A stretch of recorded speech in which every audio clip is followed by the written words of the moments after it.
Good morning, ladies and gentlemen. My name is Staff Sergeant Dixon. I work here at Recruit Processing Company. Basically, what you just got was a brief overview of what the recruits, your students, get when they first arrive here on Parris Island. Once they get here, they normally get here on a Monday night. And down here, the significance of the yellow footprint speech is that it explains what we expect from them, where they are, and a general overview of what's going to happen here for the week at Recruit Processing Company. After they get off the yellow footprints, they'll come here to the silver hatches, and as the senior drill instructors explained, we'll tell them about the significance of the silver hatches. For us, the significance is that Parris Island is the only recruit depot that has the silver hatches. There are two recruit depots that Marines go to, one on the West Coast, Marine Corps Recruit Depot San Diego, and one on the East Coast, obviously, us here, Marine Corps Recruit Depot Parris Island, South Carolina. Now, if they dep in or they come in from a MEP station west of the Mississippi, then they go to the West Coast. If they come in from east of the Mississippi, then they come here to Parris Island. And all female Marines come here to Parris Island. So where you are right now is at Support Battalion, which is, if you look overhead, there's a support battalion right here in the center, and then there are 4 training battalions. With these 4 training battalions, there's 1st, 2nd, 3rd, and 4th. The females are housed and basically controlled by 4th Battalion, 4th Recruit Training Battalion, but when the males pick up, there is a female company attached to most males when they ship here, when they're going through training.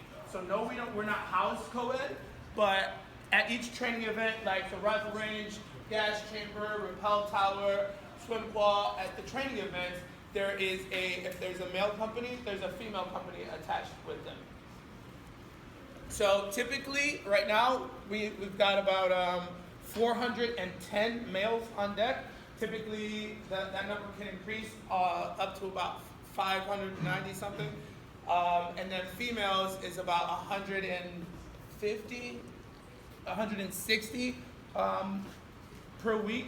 Normally we ship males and females together. Males and females come in together, but this week it's just a single male ship week, so just males came down this week. They're here at Recruit Processing Company from Monday night all the way up until Saturday morning. From Monday night until Saturday morning, we've got to get a lot of appointments done, and basically they get their haircuts, just like the movie show. They get their haircuts, they get dental paperwork done, they get another physical while they're down here. They go to, if you look to the wall on your left here, they go to what we call hygienics, and they get their uniform issue on that first night. And basically that's going to give them like everything it takes to kind of look like a Marine, to dress like all of us here so that we can blend in with the shrubbery. But anyway, they get all that stuff over there at hygienics, and then in the center they go over to white bags, and they get white bag stuff, which is basically like their hygiene gear. So the recruits typically come down here with their own hygiene gear, but we take that away from them because we want everybody to be the same, everybody to be uniform. So we want to make sure that everybody has the exact same things, the same items, so that nobody's missing anything. So we take their hygiene gear away from them, and we give them hygiene gear here from Parris Island. So in that center box, they'll get everything from white bags except for the rifle. They'll get that later in the week. And I think you guys saw the recruits turning in rifles today. That's Papa Company. They're about to graduate on Friday. And then the last box on the right is going to be their bucket issue. And in bucket issue, if you're not familiar with the military, if you think like outdoor camping gear. So anything that they're going to need to complete any outdoor training that we have here, so like the Crucible, BWT, Basic Warrior Training, or the rifle range, or anything that they're going to be outside in the elements, they're going to get that from bucket. So the Kevlar, cold weather gear, they get a day pack, which is that small backpack on the top, an LB pack, which is that big backpack on the bottom. They get that at bucket. Also, this week, they're going to get another full physical, so they're going to go across the street to medical. I know typically your questions are, what happens over at medical? What happens if a recruit comes with a medical issue that wasn't previously identified? So basically, once they get over to medical, we're going to give them a screening, top to bottom. We want to basically make sure that they can that they can, one, graduate recruit training physically, and two, that they don't have any issues that they're going to run into, such as allergies or prior or previously existing medical injuries that will prohibit them from entering recruit training. If they do have something like that that stops them from initially going into recruit training, if we can fix it while they're here, we'll get it fixed for them. If we can't, then basically what they'll do is they'll go back home, they'll try and get it fixed on their own, and then they can, most times, try and come back to the Marine Corps. Typically, if they have to stay an extra week, one of these companies, one of these battalions, and a company in these battalions are picking up every single week. The drill instructors here we pick up, I think we have about 5 weeks where we do not pick up any recruits, where no recruits come to Parris Island. We just train the ones that we have. So out of 52 weeks a year, 5 of those there's no recruits coming. So if the recruit or if your student does get dropped back in training, then it's just 1 more week that he's behind for graduation. So also they get a full dental workup here.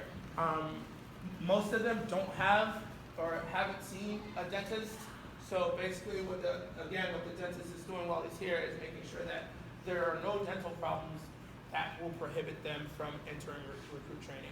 Also what they get here is we make sure that they make their 1 phone call to their family member so that their next of kin knows that they've arrived here on Parris Island, to make sure that somebody, either their recruiter or their next of kin, is aware that the recruit is safe and that he's going to get here. Because once they arrive here, we strip them of cell phones, any kind of contraband, no tobacco products, anything like that. And as you know, for some of your students, that's like life-breaking, like heartbreaking, that they don't have their cell phone anymore. So they won't be able to call home, and their only means of communication with the outside world is going to be by snail mail, by letter. So they get that 1 phone call home, they read the script, tell their family members to arrive safely here on Parris Island, don't send any food or bulky items, and they start training. Throughout this week, they've got about 6 appointments, 6 outside entities that they need to take care of. And after those 6 appointments, on Friday morning is when they complete what's called the IST, which is the initial strength test. Basically what that consists of is a 1.5 mile run, pull-ups or push-ups, and sit-ups or crunches. So they have to complete like 44 crunches in 2 minutes. For females, they have to complete 1 pull-up or 15 push-ups. I always mess those numbers up. 1 pull-up or 15 push-ups. For the males, it's 3 pull-ups or 34 push-ups in 2 minutes. And when they're pushing, they can't touch the ground. There are rules behind it, but not to get into that. But once they complete that, then they pass the IST and all of their push-ups are done, then they'll be transferred from us to, which we're in support battalion right now, to whichever training battalion they're supposed to go to. Right now we've got 1st Battalion on deck this week, 1st Battalion Charlie Company. So right now sitting on deck, it's a single male ship week. We've got about 410 males on deck that came in here Monday night. And typically on a Monday night, they come in starting at 4:30, 16:30 in the evening, and they keep coming all the way up until about 04. I think this week they came all the way up until like, 05, 06, something like that. All the way up until 05, 06 in the morning. So that first night that they get here, they're not sleeping. The drill instructors are here. They're up all night with them, and they're making sure that they get processed through the recruit processing process. At the end of that week, when we turn them over to the training company, basically our mission here is to make sure that they're ready and that they're prepared to start recruit training. Do I have any questions?